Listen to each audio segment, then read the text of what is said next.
ایک انہوں نے کہا کہ ہمارے پڑوس میں ایک عورت ہے جو یہ دعویٰ کرتی ہے کہ جو کچھ ہونے والا ہے اسے خواب میں پہلے ہی دکھا دیا جاتا ہے، اور یہ کہتے ہیں کہ کچھ باتیں اس کی سچی بھی نکلی ہیں۔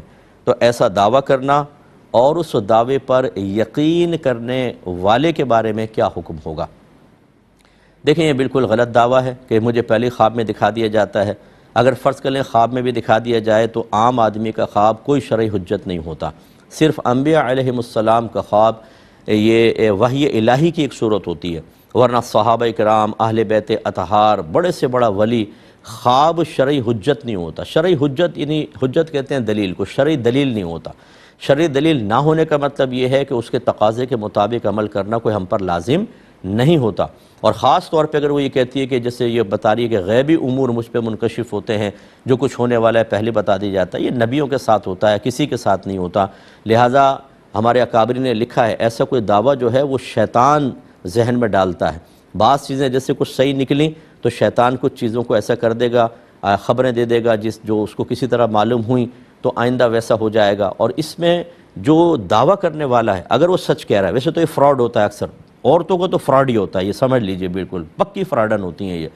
اور فرض کر لیں کوئی ایک آدھ بات صحیح بھی ہو تو اگر وہ مسلمان ہے تو میری بہن ہے، اور میں اپنی بہن سے کہتا ہوں کہ آپ اس چیز کو دور ہو جائیں ورنہ یہ شیطان کی طرف سے ہوتا ہے اور شیطان آپ کو چھوڑے گا نہیں۔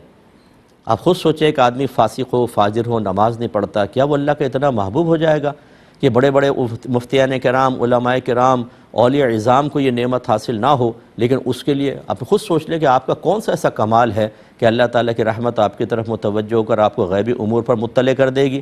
خدا کو خوف کرنا چاہیے۔ شروع میں شیطان ہلکا ہاتھ رکھتا ہے اور پھر ایمان ہی برباد کر دے گا۔ ایسے لوگوں سے جا کے پوچھنا یہ اصل میں ان کی حوصلہ افزائی ہے اور دین کے معاملات کو گرا دینا ہے۔ پھر لوگ قرآن و حدیث کی طرف نہیں آئیں گے، وہ ایسے کسی بابا یا بابی کو پکڑ لیں گے اور ان سے معلوم کریں گے، اور یہ جھوٹ بول کر کچھ سچ باتیں بولے گی، پھر باقی اپنے پاس سے بنا کے جھوٹ بول کر دھندا شروع ہو جائے گا، اور لوگوں کی لائنیں لگ جائیں گی۔ ہمارے لوگوں کو تو بس یہ چاہیے، قرآن حدیث مت سناؤ، یہ بتاؤ بابا کیا کر سکتا ہے، یہ بتاؤ کہ یہ اماں کیا کر سکتی ہے، اور وہاں لائنیں لگا لیں گے، نذرانے بھی دیں گے، کھانا پینا بھی۔ اس قسم کے تمام فراڈ دھندوں کو ختم کرنا یہ آپ کی اور میری سب کی ذمہ داری ہے۔ ایسی کسی عورت کے پاس نہ جائیں۔ اور اگر آپ کو پھر بھی کوئی یہ چاہتے ہوں کہ یار چلو چیک کرتے ہیں، چلو کر لیں، جائیں اس کے پاس اور پوچھیں کہ میرا فلاں رشتہ دار اس وقت کس حال میں ہے، جبکہ وہ مر چکے ہوں۔ پوچھئے گا میری جیب میں کیا ہے، یہ بتاؤ میرے گھر میں کیا ہے، میں پوچھ کے جا رہا ہوں، مجھے کل بتانا، یا کل کیا ہوگا میرے ساتھ یہ ذرا اپنے خواب میں دیکھ کے مجھے بتاؤ۔